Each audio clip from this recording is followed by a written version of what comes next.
மீசான் டிவியின் தமிழ் பேசும் உறவுகளை அன்போடு வரவேற்றுக் கொள்கிறோம். பலாங்குட கசப்ப தேரர் உள்ளிட்ட 4 தேரர்களை அதிரடியாக கைது செய்த சம்பவம் பதிவானது. அரசு போட்ட ரிவர்ஸ் கியர்ல 75 மில்லியன் ரூபாய் அரச பணத்தை மோசடி செய்த விமல் வீரவன்ச ஹீரோவான சங்கதி என்ற பல்வேறு விஷயங்கள் தான் இன்றைய பதிவு.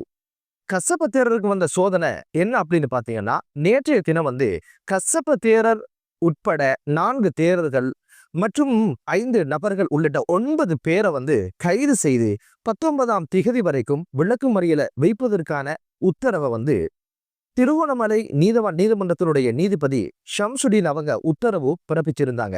உப்புவலி பிரதேசத்துல அத்துமீறி புத்தர் சிலையை வைக்க முற்பட்ட சங்கதி இருக்குது இல்லையா, அந்த கதையில தொடங்கின வழக்கு தான் இந்த வழக்கு.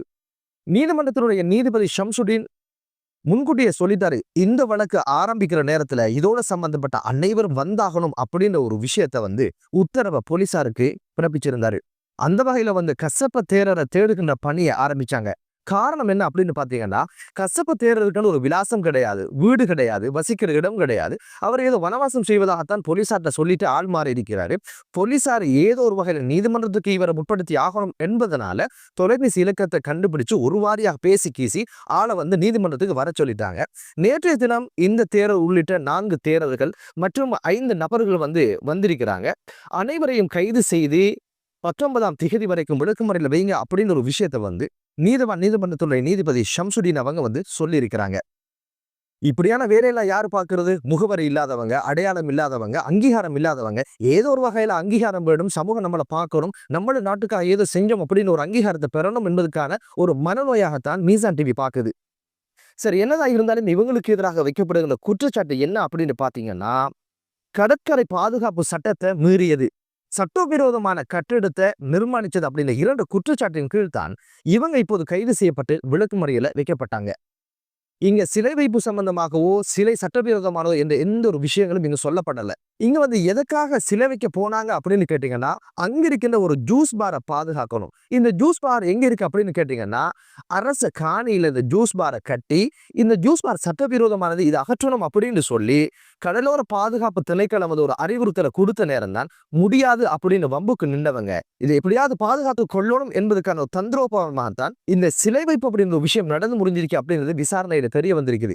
காரணம் என்ன அப்படின்னு பாத்தீங்கன்னா, இந்த ஜூஸ் பாரை நடத்திட்டு வர்றது சஜ்ஜடை கட்சியினுடைய மிக முக்கியமான ஒரு நபருடைய உறவுக்காரர்.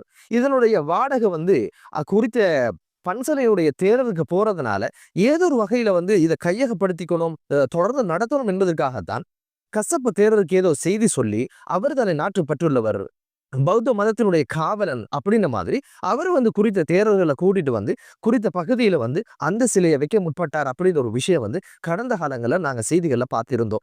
மக்கள் இதுக்கு எதிர்ப்பு தெரிவிப்பதற்கான காரணம் என்ன அப்படின்னு பாத்தீங்கன்னா, இது ஒரு நில அபகரிப்பு. இங்க ஒரு புத்தர் சிலைக்கான தேவைகள் கிடையாது, அந்த பிரதேசத்துல சிங்களவர்கள் வாழ்கின்ற ஒரு சூழலும் கிடையாது. எனவே கொழும்பில் இருக்கின்ற இந்த கசப்பு தேரருக்கு என்ன தேவை, இங்கு சிலை வைக்க வேண்டிய தேவை ஏற்பட்டது என்ற பல்வேறு விமர்சனங்கள் எழுந்ததனாலதான் எதிர்ப்பு வெளிப்படுத்தப்பட்டதை தவிர பௌத்த மதத்துக்கு எதிராகவோ புத்தர் சிலைக்கு எதிராகவோ அங்கு இருக்கின்றவர்கள் ஒரு நாள் எதிர்ப்பு தெரிவிச்சது கிடையாது. இது போன்ற விஷயங்களை செய்ய நினைக்கிறவங்க மதம் என்ற பேர்ல, பௌத்தம் என்ற பேர்ல இப்படியான நில அபகரிப்புகளை செய்யறதும் இனங்களுக்கு இடையிலான ஒரு முருகனை ஏற்படுத்துவதற்கான ஒரு முயற்சியாகத்தான் அந்த ஒரு விஷயத்தை பார்த்தாங்க. இப்ப தேரர்களை உள்ள வச்சாச்சு இல்லையா, இனி என்ன? சஜித் பிரேமதாச தொடங்கி ஞானசார தேரர் போன்றவங்க உதய கம்மம்பில ஊடகங்களுக்கு ஊழையிட ஆரம்பிப்பாங்க. மீண்டும் விமல் வீரவன்ச என்ன பண்ணுவாரு, உண்ணாவிரதம் சத்தியாகிரகம் சொல்லி ஒரு போராட்டத்தை ஆரம்பிப்பாங்க. இவங்களுக்கு பயந்து அரசு ரிவர்ஸ் கியரை போட்டு ஏதும் பன்னிருமோன்ற அச்ச சூழலும் இப்போது எழ ஆரம்பிச்சிருக்கு. காரணம் என்னன்னா, விமல் வீரவன்ச பெரும் ஹீரோவாக இப்போது சிங்கள சமூகத்துல பேசப்படுகிற ஒரு சூழல் உருவானது. பிரதமர் பதவி விலகணும், கல்வி மறுசீரமைப்பு அப்படின்னு ஒரு விஷயத்த அரசு நிறுத்தணும் அப்படின்ற 2 கோரிக்கைகளை முன் வச்சுதான் சத்தியாகிரக போராட்டத்தை ஆரம்பிச்சாரு. இந்த போராட்டத்தை நகைப்புக்கு உள்ளாக்கி தான் பேஸ்புக்ல என்ன எழுத ஆரம்பிச்சாங்கன்னா, தெம்பலிக்கு விலை கூடிரும், லெமன் ஜூஸுக்கு விலை கூடிரும் அப்படின்னு பல்வேறு நக்கல் நையாண்டி எல்லாம் பேச ஆரம்பிச்சாங்க. இது இப்படி பயணிக்கிற இந்த சந்தர்ப்பத்துல அரசு அடிச்ச ரிவர்ஸ் கியர்ல ஒத்த நாள்ல மிகப்பெரிய ஹீரோவாக வெடில் போட்டு தலைவருக்கு ஜெயவேவா சொல்லி, நாயக்காட்ட ஜெயவேவா சொல்லி அந்த சத்தியாகிரக போராட்டத்தை முடிச்சாங்க. ஏதோ இவர் போராட்ட வீரனாகவும் இவருடைய போராட்டத்துக்கு பயந்து அரசு பின்வாங்கியாச்சு அப்படின்னு சொல்லி ஒரு திம்பத்தை விமல் வீரவன்ச ஊடகங்களினூடாக மக்கள்கிட்ட கொண்டு சேர்த்தாரு. இந்த போராட்டத்துக்கு பயந்து அரசு இந்த முடிவு எடுத்துச்சு அப்படின்னு கேட்டா கிடையவே கிடையாது. காரணம் என்ன, அரசு இந்த முடிவுல நடைமுறைப்படுத்தாது, அது எதிர்வரும் 2027ஆம் ஆண்டுக்கு தான் நடைமுறைக்கு வரும் அப்படின்னு சொல்லி அரசு அறிவிச்ச உடனே உடனடியாக தான் அந்த ஒரு விஷயத்தை நிறுத்தியதாக ஊடகங்களுக்கு கருத்து சொல்ல ஆரம்பித்தாரு. வெடில் போட்டாரு. பிரதமர் பதவி விலகல்ல. அதே நேரத்துல கல்வி மறுசீரமைப்பை நிறுத்தல, அது தற்காலிகமாக ஓராண்டுக்கு தள்ளி வச்சிருக்கிறாங்களே தவிர, அதுவும் 6ஆம் ஆண்டுக்குரியது மட்டும்தான் தள்ளி போச்சு தவிர 1ஆம் ஆண்டுக்குரிய அந்த கல்வி சீர்திருத்த நடைமுறைக்கு வந்திருக்குது. இதெல்லாம் இப்படி இருக்க தான் ஒரு ஹீரோவாக தான் இதை நிறுத்தியதாக, சமூகத்தை பாதுகாத்ததாக, தேசத்தை காத்ததாக இப்போது விமல் வீரவன்ச இப்படி ஒரு செய்தியை நாட்டுக்கு சொல்லியிருக்கிறார் ஒரு விஷயம் இப்போது வெளியில வந்திருக்குது. தனக்கு எதிரான வழக்கு மேல் நீதிமன்றத்துல ஓடுது அப்படின்ற ஒரு விஷயம் கூட தெரியாம நீதிமன்றத்துக்கு போகாத காரணமாக நேற்றைய தினம் இவருக்கு எதிரான ஒரு பிடியாணையையும் பிறப்பிச்சிருந்தாங்க. இதுல தப்பித்துக் கொள்வதற்கு நேற்றைய தினமே தனது சட்டத்தரணிகளோட நீதிமன்றத்துக்கு சென்றிருந்தாரு. ஏதோ ஒரு வகையில் அதுல இருந்து தப்பித்துக் கொண்டாரு. இவர்களுடைய நிலைப்பாடு என்ன அப்படின்னு கேட்டீங்கன்னா, கல்வி மறுசீரமைப்பு வேணுமா அப்படின்னு கேட்டா வேணும், ஆனா அரசு அதை செஞ்சிடக்கூடாது அப்படின்னு ஒரு நிலைப்பாட்டில தான் இவங்க இருக்கிறாங்க.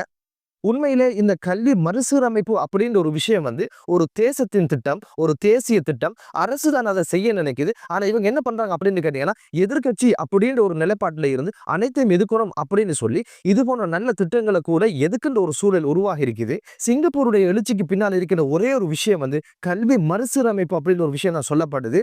அதனுடைய ஜனாதிபதியாக இருந்தவர் லீ குவான் என்ன சொன்னார் அப்படின்னு கேட்டீங்கன்னா, ஒரு தேசத்தின் பணம் அதன் வங்கியில் இருக்கின்ற பணத்தின் பலம் கிடையாது, அந்த மக்களுடைய மூளையிலும் அவர்களுடைய கரங்களிலும் தான் அந்த பலம் இருக்குது அப்படின்னு சொன்னது மட்டும் அல்லாம, தொழில்நுட்பத்தையும் தொழில்சார் கல்வியையும் கல்வியில சேர்த்ததுனால பல்வேறு விஷயங்கள் மாற்றம் பெற்றதுனாலதான் இப்போது இந்த சிங்கப்பூர் மிகப்பெரிய ஒரு எழுச்சியை கண்டிருக்கு அப்படின்ற ஒரு விஷயம் சொல்லப்படுது.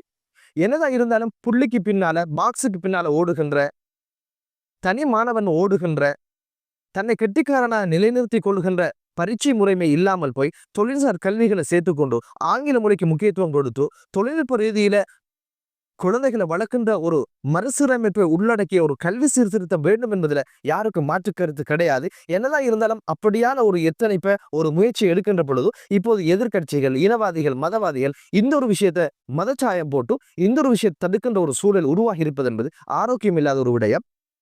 கல்வி மறுசீரமைப்பு வேணுமா அப்படின்னு கேட்டா வேணும் அப்படின்னு சொல்றாங்க. ஆனா அதை யாரும் சிந்திடக்கூடாதுன்றாங்க. நீ உண்ணும் ஆனா வாய துறக்காதுன்னு சொல்றது போல இருக்கு. தேரர்களை மிஞ்சி பௌத்த இனவாதிகளை மிஞ்சி நாட்டுல எந்த ஒரு நல்ல காரியமும் நடக்காது என்பதுதான் யதார்த்தமான ஒரு விஷயம். எனவே அரசியல்வாதிகளுடைய குழந்தைகள் எல்லாம் வெளிநாடுகளுக்கு சென்று பெரும் பெரும் பல்கலைக்கழகங்களை படிச்சிருவாங்க. அவங்களுக்கு மருத்துவம் தேவைண்டா பறந்து போய் மருந்து பெற்றுக்கொள்வாங்க.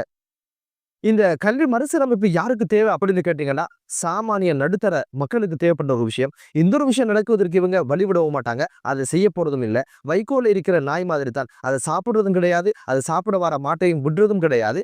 அதுபோலதான் இப்போது நமது நாட்டினுடைய அரசியல் கலாச்சாரம் மாறி இருக்குது. ஆட்சி மாற்றம் ஒன்றுக்காக பௌத்த தேரர்களை நினைச்சு கொண்டு இப்போது பயணிக்க ஆரம்பிச்சிருக்காங்க. பௌத்த தேரர்களை பகைத்து கொண்டு அல்லது அவங்களை விமர்சனம் செய்து கொண்டு இந்த நாட்டில் எந்த ஒரு விஷயத்தை செய்ய முடியாது என்பதற்கு இது மிகப்பெரிய ஒரு சான்று. அந்த வகையில எதிர்வரும் தினங்கள்ல கசப்ப தேரரை கைது செய்த விஷயம் குறித்து பாராளுமன்றத்தில் பல்வேறு விஷயங்கள் பேசப்பட போகுது, சர்ச்சைகள் எழத்தான போகுது. என்னதான் இருந்தாலும் இது சட்டவிரோதமான செயற்பாடாக இருந்தால் இது குறித்து பாரபட்சம் இல்லாம மதகுருவே, தேரரே, அதுவே இதுவே என்றெல்லாம் பேச்சுக்கு இடம் இல்லாமல் சட்டத்துக்கு மேல யாரும் இல்லை, தவறுதான் என்ற கோணத்துல இவர்களுக்கு எதிரான சட்ட நடவடிக்கைகளை நீதிமன்றமும் போலீசாரும் முன்னெடுக்கணும் என்பதுதான் மீசான் டிவியினுடைய வினயமான ஒரு வேண்டுகோள். இது குறித்து என்னென்ன விமர்சனங்கள் முன்வைக்கப்படுது, இதற்காக யார் யார் வக்காலத்து வாங்க வராங்க, இது சட்டவிரோதமான பௌத்த மதத்துக்கு முன்னுரிமை இல்லை, தேரர்கள் உள்ள வச்சாச்சு, சிலையை வச்சதுக்கு பின்னால இருக்கிற சர்ச்சை தான் இது அப்படின்னு சொல்லி பல்வேறு கோஷங்களை யாரு கருத்துரைக்கப்படுறாங்க, அந்த பல்வேறு விஷயங்கள் தெரிய வரும். பொறுத்திருந்து பார்க்கலாம். இது குறித்த விசாரணைகள் என்ன ஆக போகுது அப்படின்னு ஒரு விஷயம். என்னதான் இருந்தாலும் இனவாதம் இல்லாத, மதவாதம் இல்லாத நாட்டுடைய எதிர்காலம் குறித்து சிந்திக்கின்ற மத குருக்களும் அரசியல்வாதிகளும் உருவாகட்டும் என்ற ஒரு பிரார்த்தனையோடு மற்றொரு காணொலியிலே உங்கள் அனைவரையும் சந்திக்கும் வரை விடைபெறுகிறேன். நன்றி.